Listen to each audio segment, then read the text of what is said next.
Assalamualaikum warahmatullahi wabarakatuh. Salam Guru Penggerak. Perkenalkan saya Anis Wahyuni, Guru SDN Tarokan 2, Kabupaten Kediri. Pada kesempatan kali ini, saya akan memaparkan aksi nyata modul 1.4 budaya positif. Sebelumnya, perkenalkan saya sendiri Anis Wahyuni, calon guru penggerak angkatan 7 dari kelas 53 SDN Tarokan 2 Kabupaten Kediri. Saya difasilitatori oleh Ibu Sri Atun dengan pengajar praktik Ibu Nurul Aini.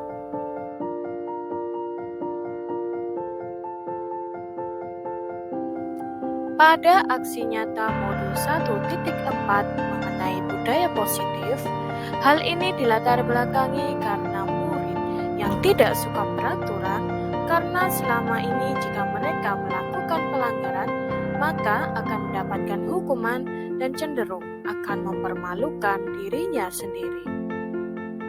Aksi nyata ini memiliki tujuan untuk menciptakan murid yang merdeka dan disiplin, diri yang kuat, serta menumbuhkan budaya positif di sekolah dengan meyakini nilai-nilai kebajikan universal. Tolak ukur keberhasilan dari aksi nyata ini adalah terbentuknya keyakinan kelas melalui kegiatan kesepakatan kelas yang dilakukan wali kelas dan siswa. Selanjutnya, siswa mampu menerapkan dan menjalankan keyakinan kelas yang telah mereka buat bersama dengan wali kelas.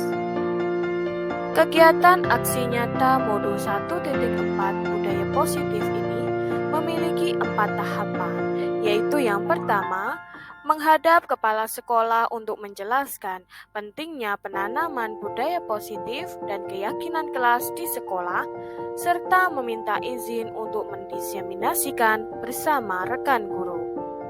Kedua, mengumpulkan rekan guru untuk melakukan diseminasi pemahaman materi budaya positif, yaitu keyakinan kelas dan segitiga restitusi. Ketiga, berkoordinasi dan berkolaborasi dengan wali kelas untuk membuat keyakinan kelas di kelasnya masing-masing. Dan yang terakhir, memantau, merefleksi, dan mengevaluasi keyakinan kelas yang telah dibuat. Pada kegiatan aksi nyata ini, saya memerlukan dukungan antara lain dukungan dari kepala sekolah, rekan guru, serta murid agar tindakan yang telah disusun dapat dilakukan secara lancar dan menyeluruh.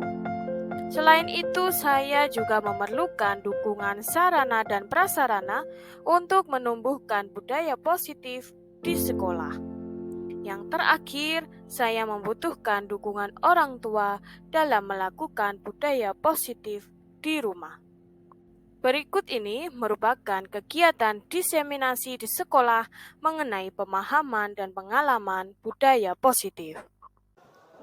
Assalamualaikum warahmatullahi wabarakatuh. Selamat siang Bapak Ibu Guru SDN Tarokan 2. Pada kesempatan kali ini saya Anis Wahyuni, calon guru penggerak angkatan 7 dari Kabupaten Kediri kelas 53 akan melakukan diseminasi aksi nyata modul 1.4 mengenai budaya positif, yaitu menyebarkan pemahaman dan pengalaman penerapan budaya positif. Selamat datang, mari kita belajar bersama, berkolaborasi, dan saling mendukung demi mewujudkan disiplin positif di sekolah kita yang tercinta ini.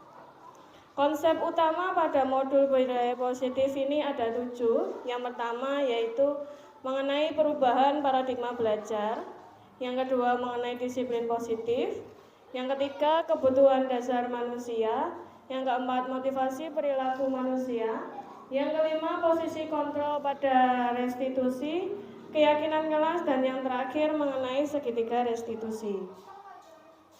Pembelajaran dengan paradigma baru ini dirancang berdasarkan prinsip pembelajaran yang terdiferensiasi sehingga setiap siswa mampu belajar sesuai dengan kebutuhan dari tahap perkembangannya untuk mewujudkan profil belajar Pancasila. Terus ya, kita bahas mengenai disiplin positif. Dalam budaya kita, makna kata disiplin dimaknai menjadi sesuatu yang dilakukan seseorang pada orang lain untuk mendapatkan kepatuhan. Kita itu cenderung menghubungkan kata disiplin dengan ketidaknyamanan. Nah, sebagai pendidik, tujuan kita menciptakan anak-anak yang memiliki disiplin diri sehingga mereka bisa berperilaku dengan mengacu pada nilai-nilai kebajikan universal dan memiliki motivasi intrinsik, bukan ekstrinsik.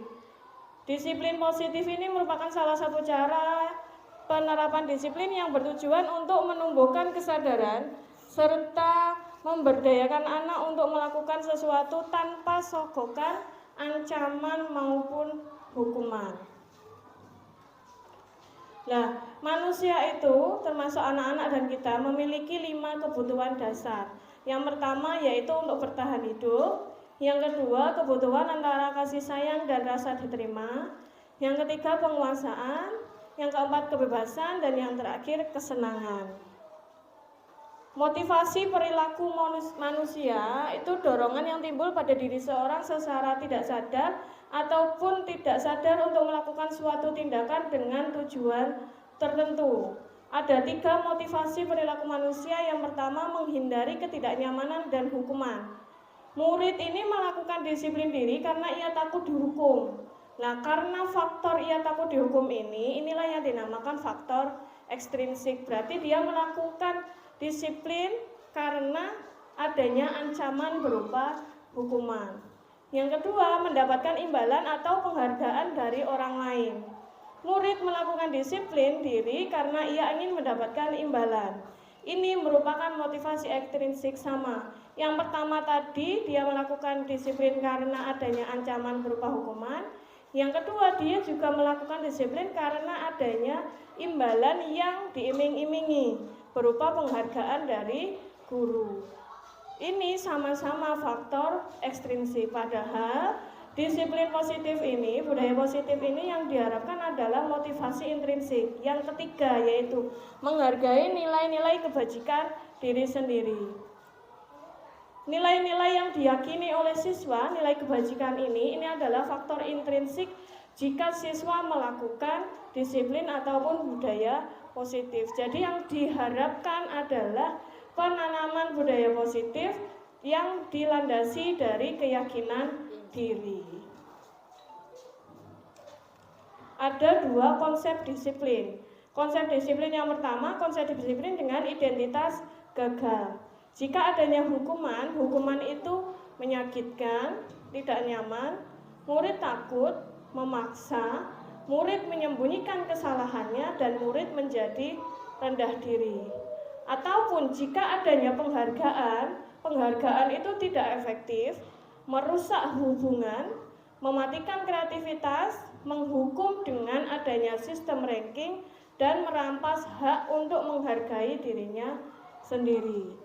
Nah, jika dikatakan konsep disiplin itu identitasnya sukses, itu ada 2. Pernyataannya bukan hukuman tapi konsekuensi.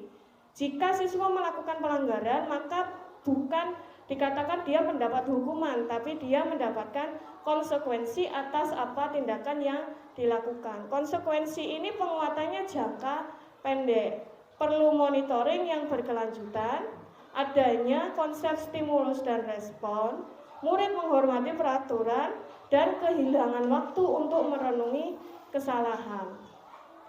Nah, jika siswa melakukan kesalahan, ada yang namanya restitusi. Restitusi ini adalah murid bertanggung jawab untuk perilakunya sendiri, lalu fokus pada pemecahan masalah jangka panjang. Yang ketiga, murid menghormati dirinya dan orang lain, adanya teori kontrol, yaitu dirinya sendiri yang memegang kendali atas tindakannya sendiri, dan murid bersemangat untuk memperbaiki kesalahan, bukan diingatkan atas kesalahan, tapi dia sadar atas kesalahan dirinya sendiri. Nah, konsep disiplin dengan pendekatan restitusi. Pendekatan restitusi itu sebuah cara untuk menanamkan disiplin positif pada murid. Pengertian restitusi itu proses menciptakan kondisi murid untuk memperbaiki kesalahan mereka sehingga mereka bisa kembali pada kelompok mereka dengan karakter yang lebih kuat. Ciri-cirinya restitusi, ciri-ciri kita nanti melakukan restitusi adalah bukan untuk menebus kesalahan, tapi untuk memperbaiki hubungan. Adanya tawaran, bukan paksaan. Lalu menuntut untuk melihat ke dalam diri pribadi siswa yang melakukan kesalahan dan mencari kebutuhan dasar yang mendasari tindakan. Lalu fokus pada karakter, bukan tindakan, dan menguatkan dan fokus pada solusi. Contoh penerapan 5 posisi kontrol dalam kehidupan itu, dalam kita sebagai pendidik, kita mempunyai 5 posisi kontrol terhadap anak-anak kita. Contohnya misal ada siswa yang tidak mengenakan atribut lengkap saat upacara bendera. Jika kita melakukan posisi kontrol sebagai penghukum, guru pasti akan memberikan hukuman. Guru menghukum misalkan siswa tersebut hormat bendera selama 10 menit. Guru marah dan murid menjadi takut. Yang kedua, ada konsekuensi. Contohnya guru memberikan konsekuensi untuk mengerjakan PR saat istirahat atau dikerjakan sebanyak 3 kali lipat. Guru tegas dan siswa menghormati peraturan. Nah, kalau guru melaksanakan restitusi, itu contohnya guru menanyakan dulu keyakinan kelas atau keyakinan dirinya dan membantu siswa untuk menyelesaikan permasalahannya. Guru terbuka dan siswa menghormati dirinya dan orang lain. Perbedaan 5 posisi kontrol itu. Yang pertama ada posisi kontrol sebagai penghukum. Penghukum ini kata-katanya dia memberikan hukuman kepada siswa. Contohnya patuhi aturan sekolah, lalu berdiri di depan barisan misalkan. Terus ada posisi kontrol sebagai pembuat rasa bersalah. Pernyataan contohnya seperti ini. Berapa kali ibu guru harus memberitahu kamu, bu guru kecewa sama kamu. Nah, dengan kata-kata ini diharapkan siswa akan merasa bersalah dengan kondisi yang diciptakan oleh guru sebagai pembuat rasa bersalah. Yang ketiga ada posisi guru sebagai teman. Ayolah yang tertib, buat bu guru bangga. Kali ini tidak apa-apa kamu melakukan kesalahan. Ada yang keempat yaitu posisi pemantau. Kamu sudah melanggar apa peraturan dan konsekuensinya. Dia tahu dia melanggar, lalu kita tanyakan konsekuensinya apa dari peraturan yang dilanggar. Itu dia yang mengingat-ingat konsekuensinya apa. Jadi kita tidak menentukan konsekuensinya apa, tapi dia yang diminta untuk mengingat konsekuensi apa atas pelanggaran yang dilakukan. Dan yang kelima yaitu posisi manajer. Apakah kamu tahu kesalahanmu? Kira-kira bagaimana kamu akan memperbaiki kesalahan ini? Nah, keyakinan kelas. Mengapa kok dinamakan keyakinan kelas, tidak peraturan kelas? Karena tadi di awal sudah saya jelaskan bahwa yang diharapkan dari pembentukan budaya disiplin positif sekolah ini atau kelas adalah faktor intrinsik. Contohnya misal ada peraturan mengapa kita menggunakan helm pada saat mengendarai kendaraan roda 2. Itu kan aturan yang sudah dibentuk oleh pihak kepolisian. Berarti aturan itu orang mengendarai sepeda motor memakai helm karena ada aturan, bukan karena yakin bahwa oh helm ini memang akan melindungi, tidak, tapi karena sudah ada peraturan itu, adanya peraturan itu. Dia tidak akan mungkin akan berpikiran kalau saya tidak mengenakan helm saya akan mendapatkan sanksi karena adanya peraturan itu. Nah, mengapa kita memiliki peraturan tentang penggunaan masker? Sama, orang akan menggunakan masker karena adanya aturan itu, bukan karena meyakini bahwa masker ini berguna untuk kehidupan saya. Nah, keyakinan kelas yang diminta adalah faktor intrinsik. Jika anak-anak sudah yakin dengan nilai-nilai yang ada, maka dia akan melaksanakan budaya positif atau keyakinan kelas itu menurut keyakinannya. Nah, keyakinan inilah faktor intrinsik yang diharapkan dari budaya positif yang dilaksanakan di kelas ataupun di sekolah. Nah, pembentukan keyakinan kelas itu biasanya dibuat dalam bentuk yang positif. Sedikit saja agar mudah diingat oleh siswa. Jadi poin-poin penting yang biasanya mungkin siswa banyak melanggar itu yang kita buat keyakinan kelas. Lalu disesuaikan dengan kondisi kelas. Nah, dalam pembuatan keyakinan kelas ini, semua warga kelas ataupun warga sekolah dilibatkan saat membuat. Jadi jangan guru yang menentukan keyakinan kelas 6, 1, 2, 3, jangan. Siswa diminta untuk berpendapat, coba keyakinan kelasnya apa yang kalian inginkan. Nah, aspirasi-aspirasi dari siswa itu ditampung yang kita sudah melibatkan seluruh warga kelas dalam pembentukan keyakinan itu. Lalu lebih abstrak dari peraturan. Kalau peraturan misalkan seperti ini, datang tepat waktu sebelum jam 7, itu peraturan. Tapi kalau keyakinan kelas, contohnya misalkan disiplin dalam waktu, tidak ada batasan. Disiplin waktu itu bisa yang lain, misalkan disiplin dalam pengumpulan tugas ataupun disiplin dalam pada saat pulang ataupun datang ke sekolah. Nah, ini yang namanya tahapan segitiga restitusi. Segitiga restitusi itu adalah proses kita dalam menangani jika ada masalah dari siswa ataupun dari anak didik kita. Ada 3 tahapan dalam segitiga restitusi. Yang pertama, menstabilkan identitas. Menstabilkan identitas ini contohnya seperti ini. Misalkan ada anak-anak membuat kesalahan, kita tenangkan dulu. Tidak apa-apa, semua orang pernah melakukan kesalahan. Tidak hanya kamu saja yang melakukan kesalahan, semua orang pasti pernah melakukan pelanggaran atau kesalahan. Kata-kata itu adalah contoh kata-kata dari kegiatan yang pertama, yaitu menstabilkan identitas. Jadi kita tidak membuat siswa itu merasa dia bersalah ataupun dia terlalu merasa dirinya sudah melanggar. Kita stabilkan dulu dengan kata-kata yang seperti tadi. Lalu yang kedua adalah validasi tindakan yang salah. Kita tanyakan kepada anaknya alasan dia melakukan kesalahan itu. Misalkan dia datang terlambat, kita tanyakan dulu alasannya datang terlambat apa. Kita tanyakan alasan dia, misalkan, oh saya bangun siang Bu, kita gali lagi kenapa kok bangun siang. Alasannya kita tanyakan dulu bahwa dia tahu tindakan itu adalah tindakan yang salah.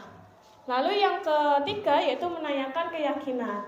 Ketika dia melanggar peraturan, kita tanyakan, kamu sudah melanggar peraturan ini, keyakinan apa yang kamu langgar? Misalkan dia datang terlambat ke sekolah, kita tanyakan, nilai-nilai apa yang kamu yakini bahwa kamu sudah melanggar nilai itu? Nilai disiplin misalkan yang kita harapkan dari jawaban siswa. Berarti siswa sudah meyakini bahwa dia tahu dia dengan datang terlambat itu dia melanggar nilai disiplin. Nah, nilainya kita tanyakan kepada siswa apakah dia benar-benar meyakini bahwa nilai disiplin itu penting.